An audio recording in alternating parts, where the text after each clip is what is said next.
Fiji just finished trashing Samoa 9-1.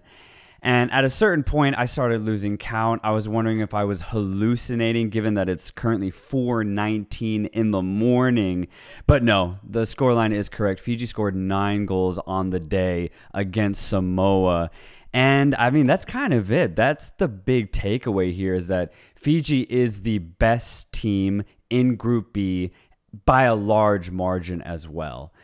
And I think the question that we have to now ask is Fiji good enough to face the teams in Group A? Obviously, they'll be facing the second place team in Group A in the semifinal stage. With this win, Fiji booked their place in the semifinals. And when you look at the rest of the competition that Fiji's had to face, you know, it's Samoa here where they scored 9 goals, and it was Papua New Guinea in their previous game where they scored 5. So I just wonder if the competition in Group B is really testing Fiji. Obviously, Fiji can only face what's in front of them, so this is not on them. They have to go out and play their best and give their best. So we can only analyze what we can analyze. In this game, not much, but let's look at the good for Fiji going forward, especially if they're going to have to face a tough Vanuatu side, or maybe a New Zealand side in that semifinal or final stage. So the good, right? You have players like Roy Krishna, the best striker in OFC history. He got a couple penalties today. He's fantastic in build-up, and he's been really good so far in this OFC Nations Cup in Game 1 and in Game 2 for Fiji. But then you have a player like Nabil Beg, who's very good on the ball, an out-and-out winger who loves to take players on one-on-one. And then you have Thomas Dunn, who has had 2 really good games up front. What's really good about him is that he's very excellent at peeling off of the back line to receive crosses over the top, and he's got a really good first touch. He's very quick, and he has an excellent knack for goal as well. He got a very good header today and has been so active up front for Fiji in these first 2 games. And then you go to the midfield and you have a player like Setareki Hughes, who got 2 beautiful goals today and assist as well.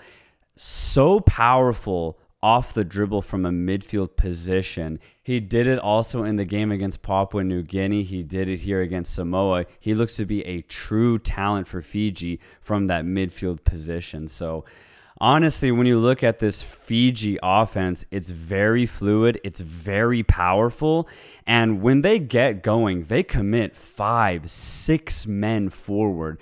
There are moments where they have 3, 4, 5 players in the box waiting for a cross to come in. It's brilliant to watch, and obviously it produces a lot of goals, scoring 9 today and 5 against PNG. So I think offensively, Fiji will be able to give Vanuatu or New Zealand hell. That is a given. There's some concerning parts, though, and we saw it in this game against Samoa, where they commit so many men forward. If they do lose the ball in midfield, the opponent can transition very quickly, and then all of a sudden, Fiji might only have 3 players at the back to try and deal with it. And Samoa had several chances, especially in that first half, where they're able to pressure the midfield of Fiji, win the ball, and then go immediately at Fiji's goal. Unfortunately, Samoa weren't that clinical, but against a Vanuatu, against a New Zealand, Fiji would have conceded a lot of goals today, in my opinion. There is the element that maybe they weren't as locked in, knowing that they were playing against the weakest side at this tournament. I can understand that, but I don't know. Those lost balls in transition looked very concerning for Fiji. So going forward, I think they're going to have to really fix that issue. Maybe they don't commit as many men forward and still trust that their front 4 can create a lot of opportunities.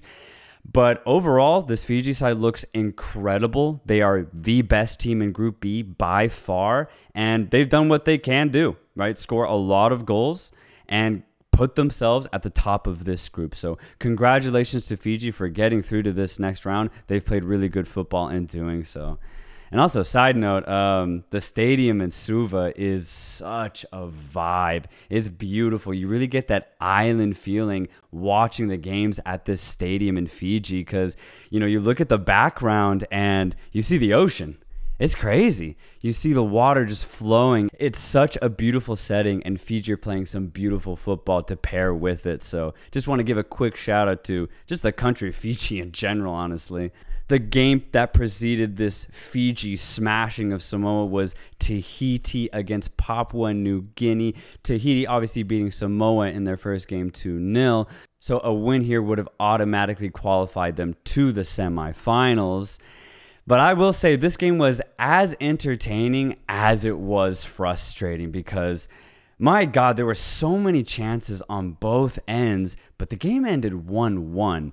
The Papua New Guinea coach was quoted after the match saying, Papua New Guinea created as many chances for 2 or 3 games in just this one game. And I think that's the best way to sum this up because Papua New Guinea had so many chances.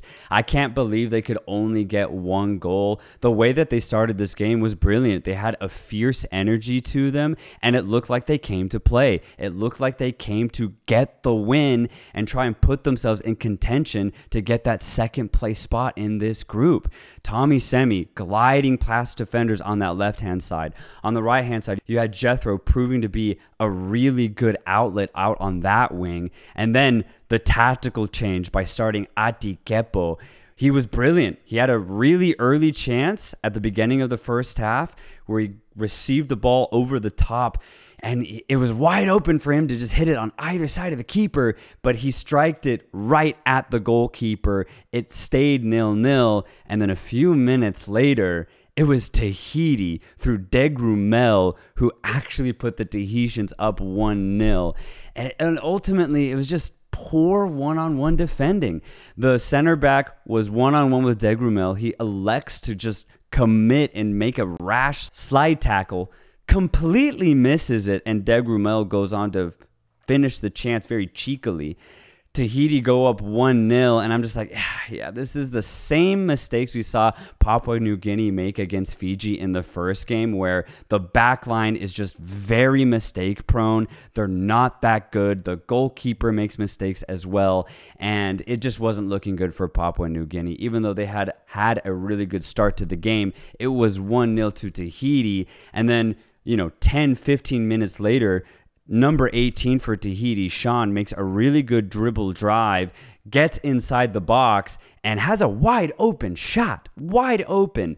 But he puts it over the bar. It remains 1-0 to Tahiti, and that proved to be very costly for the Tahitians because moments later, it was Ati Kepo who turned Eddie Caspard brilliantly off of a really nice first touch, chops it back, finds a wide open Papua New Guinea player, and they equalize the match. It's 1-1. And at that point, I will say it was deserved because, as I mentioned before, Papua New Guinea were really going at Tahiti. But it could have been 2-0 to Tahiti. Instead, it's 1-1. So many missed chances on both sides. And for the second half, it really was just Tahiti bunkering in and Papua New Guinea just trying to attack them. But as the game went on in that second half, you could tell that Papua New Guinea were just tiring. They weren't as fast. They weren't committing as many men forward. Ati Kepo wasn't as effective in the second half, and Tahiti looked content to really just see this game out. So the main takeaway that I get from this match is Papua New Guinea just need to fix their defense. I think they have a really good midfield and offensive line. It's creative, it's very physical, they're athletic, but their defense is just so suspect that they can't be liable to keep a game close for 90 full minutes. And I think the reason why this game ended 1-1 is honestly more so on Tahiti, because we saw it in the first game against Samoa. There were some concerns for Tahiti, and we saw the same thing today. This Tahitian side has no ambition going forward. I'm actually pretty disappointed because they do have some quality players, but it just doesn't seem like the coach wants to let them express themselves offensively. Once again, Tahiti refused to have sustained possession in their opponent's third.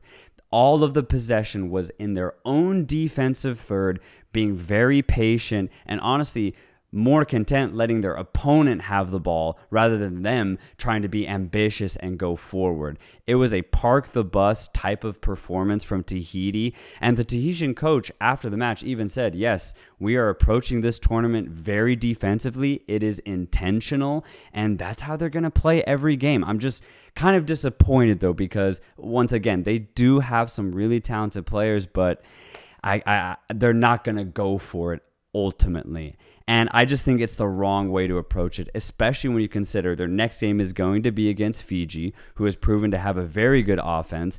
And you can't assume that parking the bus is going to get you the victory against a Fijian side that will just go at you and go at you. So the only way to, I think, counter a really feisty attacking offense is to be attacking yourselves. But I don't think Tahiti are going to do it. So they got the result that they needed today, 1-1. Papua New Guinea probably should have gotten the win here, but they just were wasteful themselves. Tahiti will most likely get that second place position, but even if they play New Zealand or if they play Vanuatu in the semifinal stage, I think Tahiti go no further. It'll take a lot for Papua New Guinea to get and steal that second place position from Tahiti in the final match day, but who knows? Anything can still happen in football. But overall, I'm just pretty disappointed with Tahiti, and I just wish Papua New Guinea would be the team that go through, just because I think they have a more fun offensive scheme. In 2 days' time, the action will return to Vanuatu, where the host Vanuatu will play New Zealand.